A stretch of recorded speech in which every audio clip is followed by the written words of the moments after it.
So Deadpool and Wolverine was a massive multiverse crossover movie that not only combined for the first time the MCU and the older Fox X-Men movies, but also officially tied in many other entries. So I thought it might be fun to go through my watch list of how to watch the 120 confirmed titles of the Marvel Cinematic Multiverse in chronological order. So let's do it. We start in the Marvel Cinematic Universe and meet the scrawny Steve Rogers, who becomes Captain America to fight in World War II against Hydra. We also meet Agent Peggy Carter here, and then we go into her show. And I know this is controversial, but I'm putting this show and several of the ABC shows in a separate parallel universe that is extremely similar to, but ultimately separate from the MCU. This is for a variety of reasons in canon, but for now we'll call it the Marvel Television Cinematic Universe. 1 year later, we close things out with Peggy as she takes on another grand conspiracy in Los Angeles, and then get ready, because now we're going to our third separate unique universe, as we skip ahead 20 years to meet Professor X and Magneto for the first time, and watch them assemble the first class of the X-Men. We also do briefly meet Wolverine here, and then we hop over to our first animated universe to meet the teen photographer Peter Parker, who also spends his days fighting crime as the vigilante Spider-Man. Peter then continues his adventures as all sorts of villains emerge, and the final season closes things out. Then a few years later, we hop back into the X-Men universe for Wolverine's very messy origin story, and we also here meet a version of Deadpool for the first time. Got it? Good. Because now we're hopping to our fifth new universe to meet another Peter Parker who's now in college. And then in that same universe, around the same time, Peter allies with the heroes Firestar and Iceman to take on all sorts of villains. The three of them each take a beat to reflect on their past, and then a final set of adventures closes things out for the story. Skipping a decade and checking back in with the MCU real quick, we now meet Carol Danvers as she regains her memories and becomes Captain Marvel. And then hold on tight, because now we're jumping straight into our sixth new universe to meet Blade, a warrior protecting humanity from the darkness of the vampire world. We briefly hop to another universe to meet our third version of Spider-Man, and then we check back in with Blade as he now allies with vampires to fight a greater enemy. Hey, do you get the feeling we need more Spider-Man on this list? Great, because our eighth universe now introduces us to our first live-action version of Peter Parker as he takes on the villain the Green Goblin. Then we enter another universe to meet the blind vigilante Daredevil, who faces off against Bullseye, Wilson Fisk, and his girlfriend Elektra. And then we can hop back into the X-Men universe for their first released film, and we meet the main team here for the first time, with the sequel following shortly after and digging into Wolverine's past again.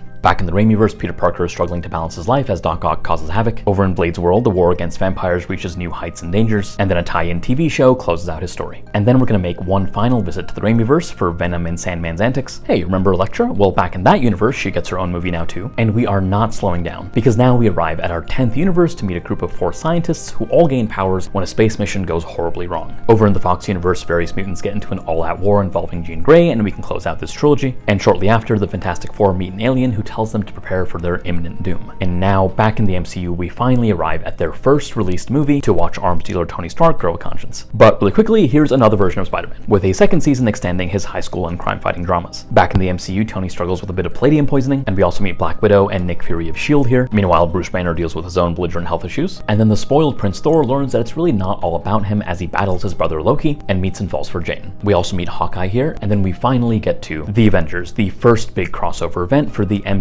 specifically. Fury and Coulson bring together Captain America, Iron Man, Black Widow, Hulk, Thor, and Hawkeye for a massive team-up as they work to thwart Loki's invasion of Earth. And then we pop over to our 12th new universe to meet our 6th Peter Parker, who now looks like that one co-founder of Facebook. Back in the Foxverse, we check in again with Wolverine for a brief side quest in Japan. Then shortly after in the MCU, Thor teams with Loki to fight some elves. And then as Tony's PTSD haunts his Christmas, we close out his trilogy. And then I'm taking us back to Marvel TV, where a revived Agent Coulson assembles Ward, May, Fitzsimmons, and Skye to investigate superhumans while S.H.I.E.L.D. basically implodes. And I know calling this non-MCU is controversial, but even if you believe it resides in the main timeline, the order is the same. Speaking of S.H.I.E.L.D., it's imploding because back in the main MCU, Steve and Natasha have uncovered that it's been infiltrated by Hydra, so that's great. Then back in the webverse, Peter deals with the enemy Electro and some girlfriend problems. Back in the MCU, the unlikely grouping of Peter Quill, Drax, Gamora, Rocket, and Groot thwart an Infinity Stone, and then they all deal with some catastrophic family issues. After that, Baby Groot gets up to some antics of his own, and then continues his adventures undeterred. Over on the TV side, the agents continue fighting Hydra, but then things get complicated when Inhumans fall into the mix, and also Skye becomes Daisy. And then we get to the first of the Marvel Netflix shows because these were recently confirmed as canon to the main MCU. And yeah, here we meet the blind vigilante Daredevil / Matt Murdock as he takes on Wilson Fisk. And then we meet the superhuman private detective Jessica Jones, who is with the also superhuman Luke Cage, as she and allies like her sister Trish fight to stop the mind-controlling Kilgrave. And then we get to the second major crossover event as the big heroes unite once more to defeat a villain that Tony accidentally created. Then Scott Lang, a smaller hero, deals in some corporate subterfuge. We check in again with Matt as he confronts the vigilante Frank Castle, reconnects with his own version of Elektra, and also takes on the Hand. And remember Luke Cage? Well, he gets his own show now too, as several parties vie for control of Harlem. Stepping back into Marvel TV, the US government is now hunting Inhumans, so Coulson's team goes against them. Also turns out Hydra actually predates World War II and has this deep alien mythology and lore behind it, so that's really interesting. And we also meet the new Agent Yo-Yo here. Back in the MCU, we then meet Danny Rand, who is the mystical Iron Fist, and he's come back to fight his sworn enemy, the Hand. And then we get our first major non-movie crossover event as Luke Cage, Jessica Jones, Daredevil, and the Iron Fist all team up to take down the Hand. Back on the movie side, the Avengers team now dramatically splits in half and fight each other along emotional and political lines. And we also here meet T'Challa the Black Panther, and then also finally the MCU's version of Peter Parker / Spider-Man. Somewhere during all of this in the TV universe, Yo-Yo goes on her own solo adventure, and then immediately after all the Civil War nonsense in the MCU, Natasha goes off on her own to reconnect with family, while T'Challa confronts the sins of his kingdom. And then we can catch up with the MCU Spider-Man as Peter learns to carve his own path. Hey, remember Frank Castle? Well, he gets his own show now too, showing off his brutal brand of justice. Then Dr. Stephen Strange breaks his hands, but luckily he is able to go and learn some magic. And now we're gonna hop back into the TV universe, and we're gonna stay here for a little bit. Ghost Rider is here now, but also everyone's getting replaced by these lifelike robots called LMDs, and the real people are actually trapped in this virtual reality and they need to escape. Remember the Inhumans? Well, there's a secret kingdom of them living on the moon, but when the king's brother stages a coup, there's all sorts of drama, and a lot of them need to flee to Earth. Meanwhile, back in LA, a group of rich kids all develop powers or weapons of some sort, but then they find out their parents all ritually sacrifice teenagers in their basement, so they run away. And then the kids struggle to make it on their own as their parents hunt them. Then two teens in New Orleans realize they have interconnected supernatural powers, which they then use to fight evils in their city. And then we're back in the MCU as Jessica Jones digs into the shady organization that gave her powers. The supervillain Bushmaster arrives in New York to claim power, and Luke isn't entirely cool with that. Then Danny's old rival Davos comes to take his powers, ultimately leading Colleen to step up to the hero's plate. And then a broken and beat down Daredevil struggles to get back in action as Wilson Fisk rises again, this time allied with Bullseye. Then Thor realizes he isn't the god of hammers as he fights for the soul of Asgard. Frank's quiet new life gets interrupted when he learns that old enemies are causing trouble. And then Jessica and Trish navigate their complex relationship when a serial killer falls on their radar. Back in the TV universe, the team gets stuck in the year 2091 and needs to save the day to return home, while in the MCU back with Scott, their shenanigans lead to several broken families coming back together. And then for the first time we visit the Sonyverse, where a new version of Venom befriends the reporter Eddie Brock. Back over on Marvel TV, the kids face off against aliens and the occult, and they also get to meet Cloak and Dagger. Ready for our 14th new universe? Because now we meet Miles Morales, who gets bitten by a radioactive multiversal spider, leading him to ally with spider people from across the multiverse to take down his version of Wilson Fisk. Back with the S.H.I.E.L.D. team, an apparent enemy with Coulson's face threatens them all. And then in the MCU, we arrive at the most ambitious crossover project to date, as every Marvel Studios film so far comes colliding together in a valiant effort to stop a rock collector. And then in a wild last adventure jumping all across time, our agents of S.H.I.E.L.D. save the day one last time. Back in the Sonyverse, Eddie and Venom work through a rough patch in their relationship, and then we're back with Miles again, as this time he meets hundreds of more spider people, and this movie officially connects his universe to Spider-Man 1967, Spider-Man 1981, Spider-Man Unlimited, the Spectacular Spider-Man, the MCU, the Sonyverse, the Raimiverse, and the Webverse, so all of that is connected now. And then we're going to step back once more into the Sonyverse for the story of a doctor who turns into a monster. Then in the fourth major MCU film crossover event, we skip 5 years forward as the heroes unite once more to undo the chaos of Thanos. A version of Loki then steps out of the bounds of any universe, so we might as well put this here, and then that Loki steps up to personally oversee the fate of the multiverse. Then we hop all across time and space for an anthology series that can't really be put in one place, so might as well put it here, and we check in again for a second season. Now here's where things get kind of loopy with the X-Men universe. Basically, the X-Men timeline so far led us to a terrifying post-apocalyptic future. So here, Wolverine travels back in time to fix that, and therefore that creates an entirely new timeline from 1973 onward. So now we're going to go backwards a little bit to see what that new timeline in the X-Men universe is like. So 10 years later, in that new timeline, the team fights an ancient enemy, and then they again have some problems with this version of Jean. Then we meet a new and much more chaotic version of Deadpool, whose fourth wall breaking antics might make him be able to see this video, so hi wait. And then he gets up to some time travel nonsense of his own. A little bit later, a group of young mutants begin experiencing disorienting horrors. Okay, back in the MCU and back in the present, and we're mostly going to stay here now. Here, Wanda mourns her past by retreating into her favorite sitcoms, and we also meet an adult Monica Rambeau here, while Shang-Chi's past calls him to the land of his mother. Sam and Bucky deal with tangled traumas and prejudice, while Peter wishes for a normal life again, but comes to understand that he can't just trust any ally. Immortal heroes get the band back together when deadly monsters start popping up, and then we get our first proper live-action multiverse crossover event as the MCU's Peter meets Raimi's Peter and Webb's Peter, and a whole bunch of their villains come to play as well. Doctor Strange gets lost in the multiverse as well as he encounters an inconsolable Wanda. Clint begins the long process of making amends for his past, and he also gains a new ally. And we also meet the character Echo here, and finally get the return of the MCU's Wilson Fisk from Daredevil. Okay, so this bit is a little confusing. So most of Deadpool and Wolverine takes place in the void, completely outside the bounds of time. And it also does briefly go into the future for the events of Logan in 2029. But Deadpool's present in the Fox universe, which is where the movie begins and ends,